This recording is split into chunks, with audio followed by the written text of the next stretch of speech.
Everyone, कैसे आप सब? होपफुली आप लोग अच्छे होंगे। हमने स्टार्ट किया है अपना new R&D kitchen, research and development kitchen हमारा नोएडा के अंदर। और ये है हमारा किचन, बिल्कुल एक नया सेटअप हम लोग कर रहे हैं। पन्नियाँ भी अगर आप देखेंगे अभी तक उतरी नहीं है, मतलब कि हमारे यहाँ पे सेटअप अभी चालू है और साथ साथ हमारी ट्रेनिंग भी चालू हो गई है, क्योंकि हमारी जो स्टाफ की हायरिंग भी हो गई है। क्योंकि मेनली हमारा फोकस रहता है कि हम लोग अपने किचन चालू करने से पहले अपनी पूरी R&D करें, अपनी पूरी ट्रेनिंग करें।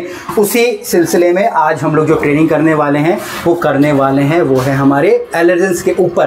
तो यहाँ पे 14 एलर्जेंस के बारे में आपको बताने वाला हूँ जो कि हमारे फूड के अंदर होते हैं। अब ये एलर्जीज क्या होती हैं?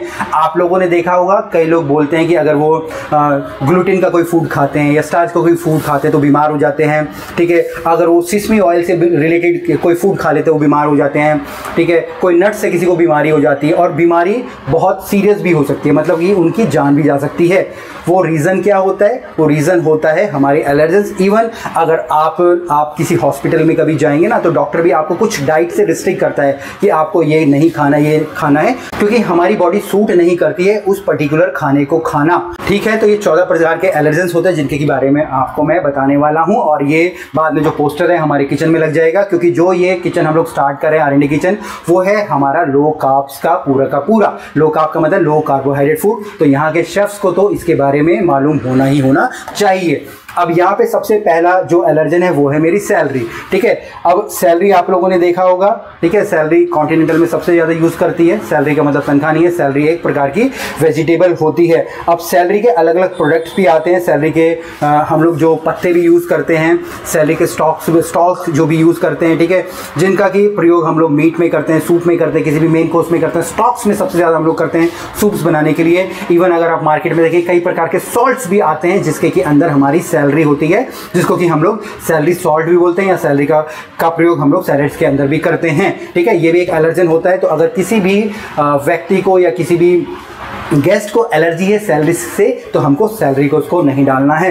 दूसरा यहाँ पे जो हमारा है एलर्जन वो है हमारे क्रस्टेंस, ठीक है, जो कि हमारा सी फूड आता है। अब इसके अंदर हमारे क्रैब हो गए, लॉबस्टर हो गए, स्कैम्पी हो गया, ठीक है, ये सारे के सारे होते हैं। अब ये तो हमारे मेन है, बट इनके भी कई सारे हमारे ऐसे पाउडर या पेस्ट बन जाते हैं, ठीक है, जो कि खासकर हमारे जो एशियन कंट्रीज़ हैं, थाई हो गया, ठीक है, जहाँ पे करीज में, ठीक है, हम लोग यूज़ करते हैं, ठीक है। एक सॉस होता है हमारा LNP या वॉर्सेस्टरशायर सॉस बोलते हैं, उसके अंदर हमारे सी फूड की कुछ मात्रा होती है। देखने में लगेगा कि ये सी फूड नहीं है, बट उसके अंदर सी फूड होता है।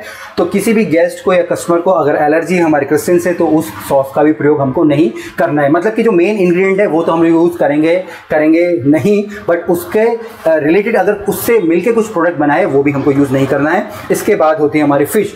कई लोगों को हमारी फ़िश से भी एलर्जी होती है। फ़िश हमारी बहुत सारी प्रकार से आती है, ठीक है, जो कि हमारी चाहे सालमन होगी, किंग फिश होगी, सुमई होगी, तिलपिया होगी, ठीक है, सालमन्स होगी। अब ये तो मेन है, बट इनसे रिलेटेड प्रोडक्ट भी बनते हैं, जैसे कि हमारे पिज़्ज़ा हो गए, ड्रेसिंग्स होगी, सैलड्स हो गए, ठीक है, जैसे कि मैंने पहले बताया। तो वो भी हमको यूज़ नहीं करने हैं, वो भी एलर्जेंस का कारण बन सकती है। इसके बाद है हमारा मिल्क और मिल्क प्रोडक्ट। अब मिल्क के अंदर हमारी क्या आता है? हमारा बटर आ गया, क्रीम आ गया, चीज़ आ गया, योगर्ट आ गया, मिल्क पाउडर आ गया, ठीक है। तो ये भी एक तरीके से एलर्जेंस होते हैं। कई लोगों को इनसे भी एलर्जीज होती है, तो आपको अवॉइड करना है अपने फूड के अंदर मिल्क को भी। अब इसके बाद जो नेक्स्ट एलर्जी है वो है मेरा मस्टर्ड। अब मस्टर्ड के भी कई सारे फॉर्म हैं, ठीक है। आपका लिक्विड मस्टर्ड भी आता है, मस्टर्ड पाउडर भी आता है, मस्टर्ड सीड्स भी आता है, ठीक है, डिजॉन मस्टर्ड है। अब ये मस्टर्ड एक तो आपका, जैसे कि मैंने बोला, राई के हमारे दाना के वो भी मस्टर्ड है, वो तो डायरेक्ट आपको नज़र आ रहे हैं। बट कई सारे प्रोडक्ट्स होते हैं, ठीक है। अगर आप कहीं पे फ्रेंच फ्राई खाने जाएंगे ना, तो आपको वहाँ पे मस्टर्ड मिलेगा, तो वो भी आपको यूज़ नहीं करना है, क्योंकि वो भी आपके लिए एज एलर्जन का प्रयोग करेगा। इवन अगर आप कॉन्टिनेंटल किचन में, तो आप मस्टर्ड का बहुत ज़्यादा यूज़ करते हैं अपने मैरिनेशन में। तो अगर आपका कोई क्लाइंट है, कस्टमर है जो कि एलर्जन है जिसको कि मस्टर्ड से, तो वहाँ पे आपको यूज़ नहीं करना है। बेसिकली अगर आप किसी भी प्रकार की बीमारी से ग्रस्त हैं, तो आपको पता होना चाहिए, और आपको आपके जो शेफ़ हैं या जहाँ से भी आप खाना ऑर्डर कर रहे हैं, तो उनको मेंशन करना चाहिए। इसके बाद जो नेक्स्ट एलर्जन है वो है मेरा पीनट माने मूंगफली। अब पीनट नॉर्मल पीनट हो गया। अब पीनट से रिलेटेड प्रोडक्ट क्या हो गए? पीनट के हमारे ऑयल्स आते हैं, हमारे ठीक है। इसके बाद पीनट से कई सारी हमारे जो सैलेड्स बनते हैं, ठीक है। एक हमारा पपाया का सैलेड बनता है, रॉ पपाया सैलेड हम लोग बोलते हैं, थाई का, वो बहुत ही फेमस है, वहाँ पे हम लोग पीनट यूज़ करते हैं। पीनट बटर सबसे ज़्यादा फेमस है हमारा, ठीक है, आजकल। तो अगर आपको एलर्जी है पीनट से तो उसको भी आपको अवॉइड करना है। इसके बाद है हमारे सोया के जो चंक्स होते हैं वो भी सोया का रूप है। सोया एक दाल होती है, सोया मिल्क बनता है, ठीक है। और सोया से रिलेटेड हमारे कई सारे प्रोडक्ट और भी बन जाते हैं, ठीक है। सोया का कीमा भी हमारा बनता है, तो वो भी आपको यूज़ नहीं करना है अपने एलर्जेंस की, अगर किसी को प्रॉब्लम है सोया से। इसके बाद सीरियल्स आते हैं कंटेन ग्लूटेन। अब ग्लूटेन में यहाँ पे हमारा होता है, जैसे कि हम व्हीट यूज़ कर रहे हैं, राई यूज़ कर रहे हैं, बेकरी के प्रोडक्ट हो गए, तो उनके अंदर हमारा का सारा क्या होता है, हमारा ग्लूटेन होता है या सीरियल्स होता है। कभी आप लोगों ने देखा हो कई सारी ब्रेड आपने देखा होती है ग्लूटेन फ्री ब्रेड, वो इसलिए ही होती है ताकि वो पर्टिकुलर बंदा अपना ब्रेड भी खा पाए और वो किसी प्रकार के एलर्जी के शिकार ना हो। उसके बाद कई लोगों को अंडों से भी एलर्जी होती है, जिसको कि हम लोग एग्स बोलते हैं। अब अंडा एक सामने नजर आ रहा है, बट अंडे से कई और जो हमारे प्रोडक्ट भी बनते हैं। बेसिकली पेस्ट्री के अंदर हमारे जैसे कि यूज़ होता है, कहाँ पे होगा, हमारे केक के अंदर होगा, पेस्ट्रीज के अंदर हो गया, कहीं कहीं पे हम लोग म्यूनिस भी बनाते हैं। बेसिकली अगर आप देखेंगे आजकल एगलेस म्यूनिस आता है, इसलिए आता है कि लोग एलर्जन होते हैं अंडे से, ठीक है। तो किसी को भी अगर एलर्जन होता है अंडे से तो आपको यूज़ नहीं करना है। कहने का मतलब है अगर आप एक शेफ़ हैं, प्रोफेशनल्स हैं, तो आपको एलर्जेंस के बारे में मालूम होना चाहिए, तभी आप उस पर्टिकुलर क्लाइंट को या कस्टमर को अच्छे से ट्रीट कर पाओगे। इसके बाद हमारा जो नेक्स्ट एलर्जन है वो है हमारा ल्यूपिन। अब ल्यूपिन हमारा फ्लावर्स के अंदर, ठीक है, ल्यूपिन फ्लावर एंड सीड के अंदर हमारा पाया जाता है, ठीक है, जो कि हम लोग यूज़ करते हैं हमारे, जैसे कि हमारा सनफ्लावर होता है, ठीक है, उसके अंदर ल्यूपिन पाया जाता है, ब्रेड के pastry, even in the pasta. तो किसी को भी अगर ल्यूपिन की प्रॉब्लम है तो वो पर्टिकुलर जो फूल है आपको यूज़ नहीं करना है। इसके बाद आपके आता है मोलेटिस, जिसका कि मतलब होता है, ये भी एक तरीके से हमारा सी फूड ही होता है, जैसे हमारे स्नेल्स हो गए, स्क्वीड हो गया, वीक्स हो गया, ठीक है, ये सारी की सारी चीज़ें।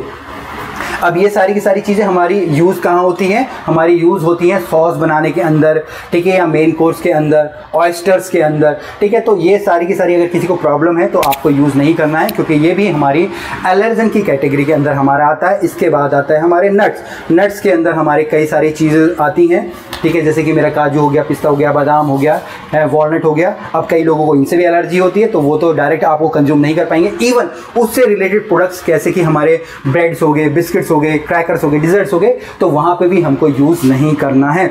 इसके बाद है हमारा है सिसमी ऑयल।